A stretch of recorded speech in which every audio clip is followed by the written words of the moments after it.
Rabies, a deadly viral infection that attacks the central nervous system, continues to pose a significant global health threat. Although preventable and treatable, this disease claims numerous lives each year, primarily in developing nations. This highlights the urgent need for swift action and awareness to curb its spread and save countless lives. Join us in today's episode as we unravel the complexities of this preventable yet deadly disease. We will cover everything from transmission to early warning signs, available treatments, and preventive measures. By understanding and recognizing these aspects, we can collectively work towards eradicating rabies and ensuring the safety of our communities. Let's figure out what exactly causes rabies. The culprit behind this potentially fatal disease is the rabies virus, scientifically classified as lyssavirus. This virus is categorized as a neurotropic virus due to its affinity for nerve tissue. In simpler terms, it's a type of virus that attacks the brain and spinal cord. This family comes under the Rhabdoviridae group, which is known for having bullet-shaped RNA viruses. Now let's understand how this virus is transmitted. The primary mode of transmission for the rabies virus is through the saliva of infected animals. This saliva is most commonly transferred via bites or scratches. While dogs are the most frequent source of transmission globally, it's important to note that any mammal can contract and transmit rabies. Worldwide, dogs account for approximately 90% of human rabies cases, while in the United States, bats are the most common source of infection. But not all encounters with infected animals lead to the disease. So what actually increases your risk of contracting rabies? Several factors influence the likelihood of developing rabies after exposure to the virus. The severity of the exposure plays a significant role. For instance, a deep bite or scratch that breaks the skin allows the virus to enter the body more easily than a superficial wound. Additionally, the amount of virus present in the animal's saliva at the time of the bite or scratch influences the risk. If the animal is actively shedding the virus, the risk of transmission is higher. The location of the bite or scratch also matters. Bites or scratches near the head and face pose a greater risk as the virus can travel more quickly to the brain via the facial nerves. Furthermore, if an animal that has bitten or scratched you is confirmed to have rabies, your risk becomes extremely high. It's important to seek medical attention immediately after any potential exposure to a rabid or suspect animal to assess the risk and discuss appropriate post-exposure prophylaxis if necessary. Early symptoms of rabies can be quite deceptive, often mimicking other conditions and easily overlooked. As with many diseases, the initial signs and symptoms may vary, but some common indicators include fever, chills, and unusual sensations at the site of the wound or bite. These sensations can range from numbness or tingling to pain or itching. However, it's crucial to note that these early symptoms may not appear until weeks or even months following the initial exposure to the virus. A latent period is the time between exposure to the virus and the onset of symptoms. This period can last anywhere from 2 to 3 months, but it can extend up to a year or longer in rare cases. During this time, the virus travels from the site of the bite or scratch to the central nervous system, where it begins to replicate. As the virus reaches the brain, it starts to affect the normal functioning of the nervous system, leading to the characteristic symptoms of rabies. In the following stage, more prominent and specific symptoms of rabies start to develop. One of the hallmark symptoms of this stage is hydrophobia, a fear or inability to swallow, leading to difficulty in drinking fluids. This symptom arises due to the virus's effect on the muscles involved in swallowing, causing spasms and tightening of the throat muscles when attempting to ingest liquids. Another prominent symptom is aerophobia, an irrational fear of air, wind, or drafts.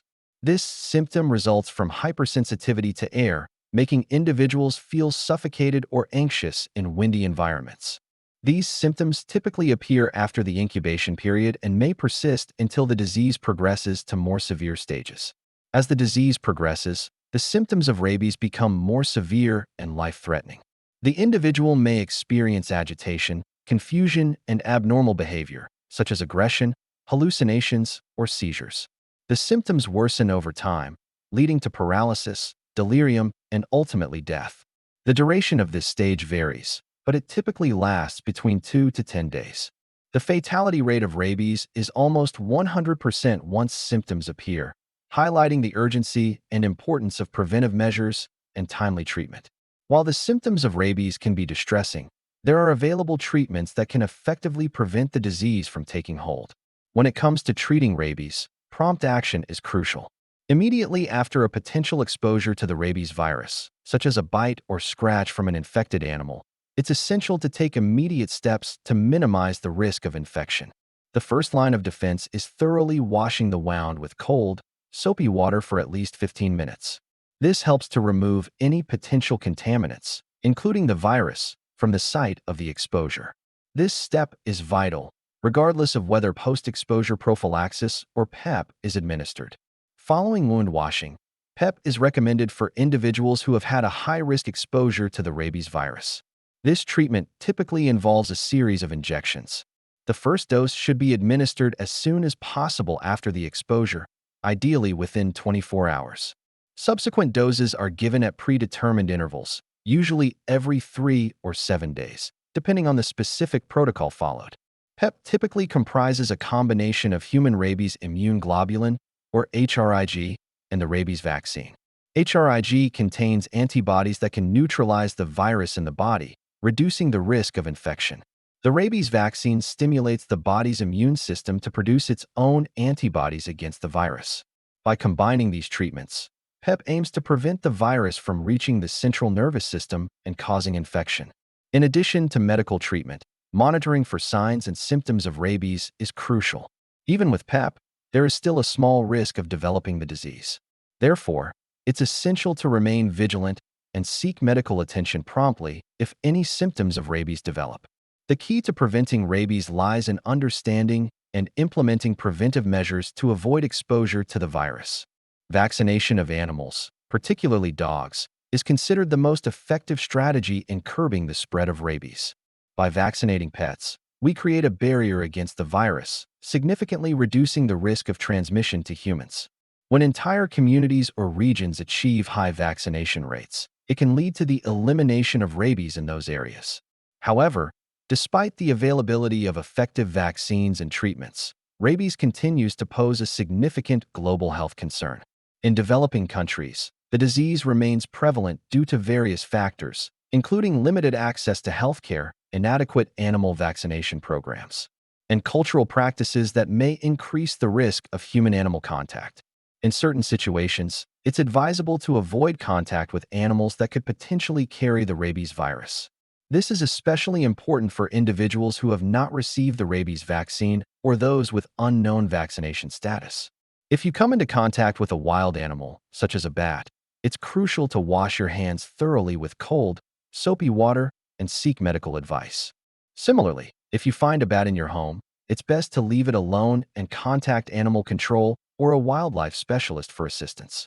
To further reduce the risk of exposure, it's essential to take precautions when traveling to areas where rabies is prevalent. Researching local animal regulations and avoiding contact with stray or wild animals can help minimize the risk of infection. Taking these preventive measures not only protects yourself, but also helps prevent the spread of rabies within communities. In conclusion, rabies remains a serious global health issue, but it's a preventable and treatable disease. Understanding its causes, symptoms, treatments, and preventive measures is crucial in the fight against this deadly virus. By raising awareness, promoting vaccination of animals, improving access to medical care, and educating individuals about preventive measures, we can collectively work toward eradicating rabies and protecting both human and animal lives. Stay vigilant, take preventive measures, and ensure that you and your loved ones are protected against this potentially deadly disease. And remember, knowledge is power in the battle against rabies.